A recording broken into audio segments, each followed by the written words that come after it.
Welcome back. A dead heat in Marquette's new Wisconsin poll, but in it a striking change. Enthusiasm among Democrats soaring some 20 points after President Biden dropped out of the race 3 weeks ago today. Momentum captured at the rally this past week in Eau Claire. You're a young voter. You're a mom. Would you have been out here if it was Joe Biden still on the top of the ticket? No, not at all. If Biden was still top of the ticket, would you have been out here today? Absolutely not. No. I wouldn't be voting for him or Trump. Not at all. No. Would you have stayed home? I wouldn't have stayed home. I would have voted third party. Yeah. Let's bring in Charles Franklin, the Marquette Law School poll director. Charles, it's always great to see you. Good to be here. Let's start with that enthusiasm gap. In your new poll, that gap between Democrats and Republicans really almost entirely disappearing. Is that strictly based on President Joe Biden dropping out of the race? Yeah, I think it has. And to give her credit, Kamala Harris taking over as the presumptive nominee, we had seen Democratic enthusiasm trailing that of Republicans by 20 points or more all year long. And just overnight, that has been erased, with Democrats gaining over 20 points in enthusiasm. Republicans went up by 7 points, I should add, so there was enthusiasm coming out of the RNC as well. But Democrats more than made up the gap that had been there before. You mentioned Vice President Kamala Harris. Right now, your poll showing that her favorability rating is still at 41%. Should that be concerning right now for Democrats? It should be. That's a gain of about 5 points from when we measured it last, so a modest gain for her.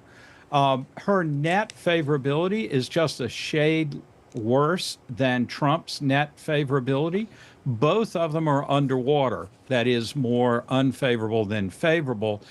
Charles, in your poll, the Trump-Harris head-to-head is essentially a dead heat. Let's broaden it out for a second, because there likely will be more candidates on this ballot that voters will see in November.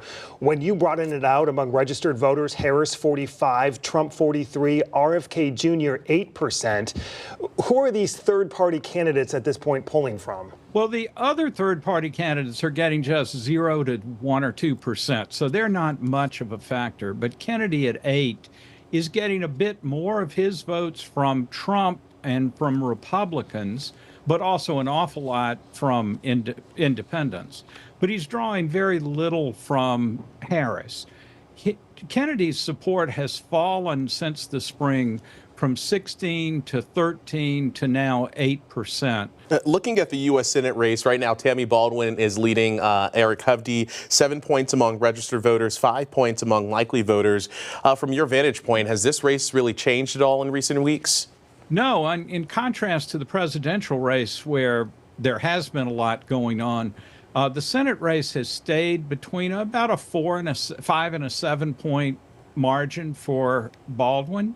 Hovde is getting better known, but his net favorability has gotten a little worse as he's gotten better known. His unfavorables have gone up a little faster than his favorables.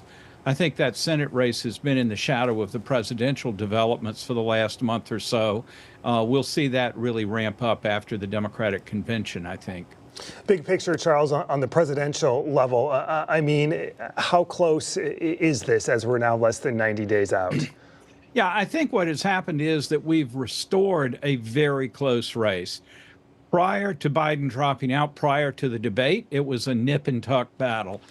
In the interim, after the debate and before Biden dropped out, we saw Biden in other polling drop 3-4 points to open up a lead a lead for Trump.